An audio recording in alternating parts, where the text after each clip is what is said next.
wabarakatuh. Selamat pagi. Pagi, Bu. Baik, sebelum kita mulai kegiatan mengajar kita pagi hari ini, marilah sejenak kita berdoa menurut kepercayaan dan keyakinan masing-masing. Berdoa mulai.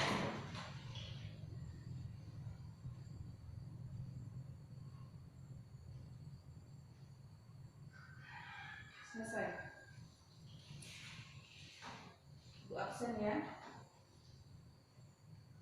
Gemma Angel, Hadir, Bu. Irna Sari, Hadir, Bu. Zukrila, Hadir, Bu. Sinta, Hadir, Bu.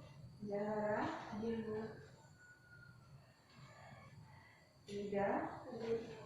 Okta, hadir ya.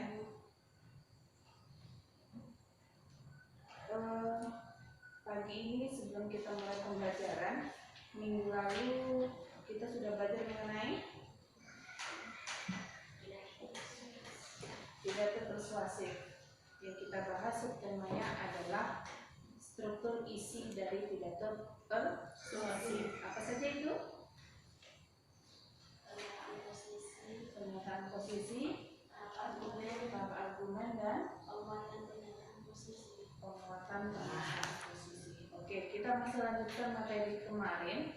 Setelah kita membuat teks pidato, nanti Ibu akan meminta kalian untuk mencari teks pidato persuasif dan menyimpulkan sesuai dengan materi yang kita buat hari ini. Kompetensi dasar kita masih sama dengan minggu lalu, menyimpulkan gagasan, pandangan, arahan atau pesan dalam pidato. Kemudian tujuan pembelajaran kita, siswa mampu menganalisis gagasan, pikiran, pandangan, arahan atau pesan dalam pidato. Jadi nanti pidato itu kamu akan mencari apa ide pokoknya atau apa gagasan atau apa itu temanya dalam pidato tersebut. Yang kedua, siswa mampu menyimpulkan gagasan, pikiran, pandangan, arahan atau pesan dalam pidato. Nah, di pidato itu setiap orang kan akan menyampaikan tujuan. Tujuannya itu bisa berupa pesan. Pesan itu akan kami cari apa sih yang disampaikan atau apa isi dari pidato tersebut. Selanjutnya, materi kita menyimpulkan gagasan, pikiran, pandangan, arahan atau pesan dalam pidato. Sebelum masuk ke materi, berulang kali dari mulai kelas 7 sampai dengan kelas 9 sekarang, kamu sudah belajar mengenai gagasan. Apa itu gagasan?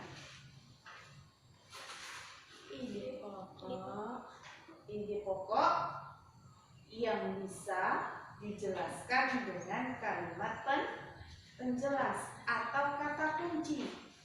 Kata kunci dalam sebuah teks. Ya. Kemudian ketika kamu sudah membaca sebuah teks atau sebuah pidato, hal yang pertama kamu lakukan ketika kamu akan menyimpulkan apa itu. Ini Ibu kasih nih teks.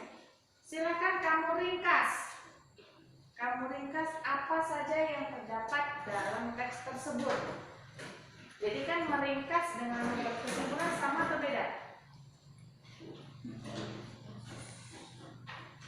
Membuat ringkasan dengan menyimpulkan. Bedanya?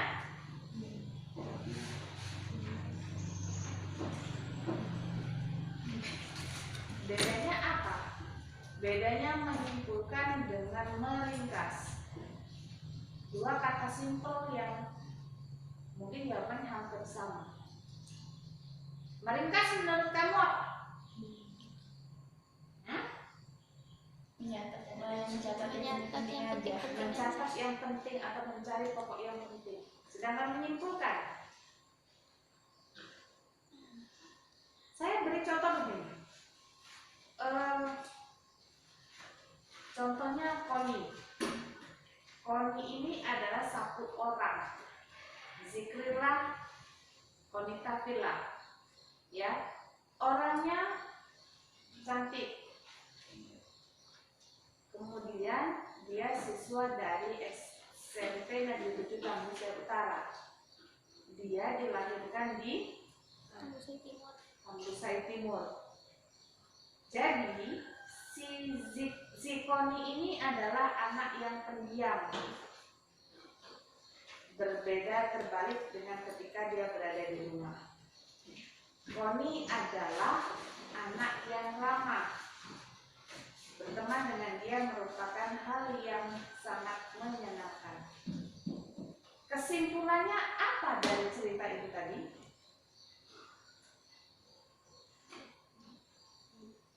Apa kira-kira? Orangnya pendiam.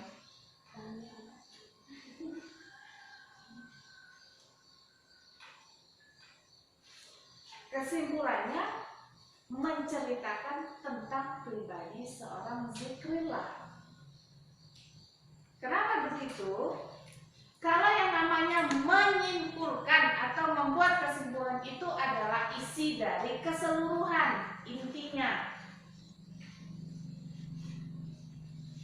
Kemudian kalau kesimpulan itu tidak semuanya harus kita catat, pokok pentingnya saja. Kesimpulan itu bisa kita sampaikan dengan bahasa yang lugas sehingga bisa dimengerti orang dan tidak menimbulkan multitafsir. Oke, sampai di sini. Understand? Yes. Oke. Next. Nah, gagasan adalah ide pokok yang dapat dijelaskan dengan kalimat penjelas. Itu tadi, gagasan itu lebih identik dengan kata kunci. Apa saja yang perlu kamu perhatikan dalam menyimpulkan isi dari teks pidato persuasif? Nah, di sini ada beberapa hal yang harus kamu perhatikan. Yang pertama adalah memusatkan perhatian. Ketika orang berpidato, kadang kita kan berteman nih, duduk kita ramai. Jarang sekali orang itu bisa konsentrasi dengan apa yang disampaikan oleh si narasumber. Yang diganggu dengan teman sebelahnya lah, yang bercerita-cerita film tadi malam apa. Sama halnya ketika kita belajar begini. Belum tentu semua dari 10 orang yang hadir itu akan memahami apa sih materi yang disampaikan hari ini. Itu ada langkah tersendiri kita untuk memusatkan konsentrasi.